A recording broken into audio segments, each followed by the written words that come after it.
life that has since become commonplace throughout the Western world, and if we find their attitudes quaint, we must nonetheless recognise our debt to them. The new Victorian cities that grew so fast glittered with more wealth than any society had ever known, and they stank of poverty as abject as any society had ever suffered. The inequities and glaring contrasts within urban centres provoked many calls for reform. Yet there was also widespread public complacency, for the fundamental assumption of Victorians was that progress in the sense of better conditions for all mankind, was inevitable.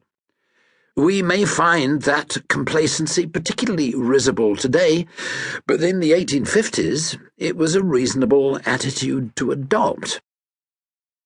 During the first half of the 19th century, the price of bread, meat, coffee and tea had fallen. The price of coal was almost halved. The cost of cloth was reduced 80%, and per capita consumption of everything had increased.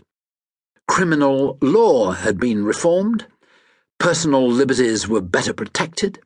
Parliament was, at least to a degree, more representative, and 1 man in 7 had the right to vote.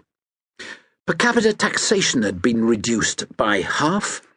The first blessings of technology were evident. Gaslights glowed throughout the cities. Steamships made the crossing to America in 10 days instead of 8 weeks. The new telegraph and postal service provided astonishing speed in communications. Living conditions for all classes of Englishmen had improved. The reduced cost of food meant that everyone ate better. Factory working hours had been reduced from 74 to 60 hours a week for adults and from 72 to 40 for children. The custom of working half days on Saturday was increasingly prevalent. Average lifespan had increased 5 years. There was, in short, plenty of reason to believe that society was on the march, that things were getting better, and that they would continue to get better into the indefinite future. The very idea of the future seemed more solid to the Victorians than we can comprehend.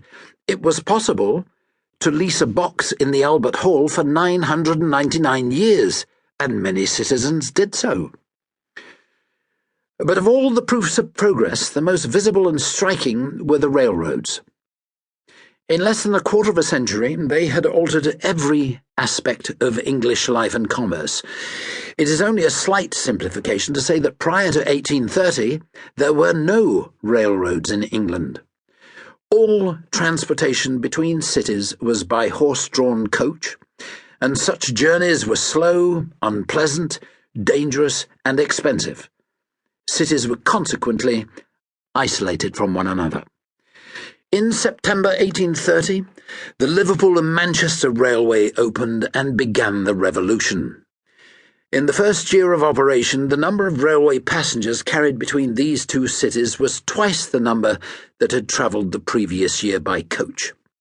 By 1838, more than 600,000 people were carried annually on the line, a figure greater than the total population of either Liverpool or Manchester at that time.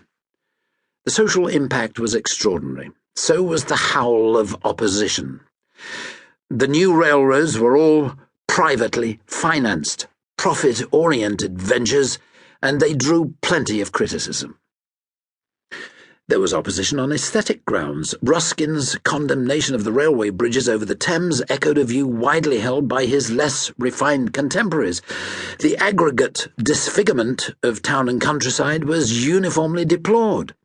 Landowners everywhere fought the railroads as deleterious to property values, and the tranquillity of local towns was disrupted by the onslaught of thousands of rough, itinerant, camp-living navvies. For in an era before dynamite and earth movers, bridges were built, tracks were laid, and tunnels were cut by sheer human effort alone.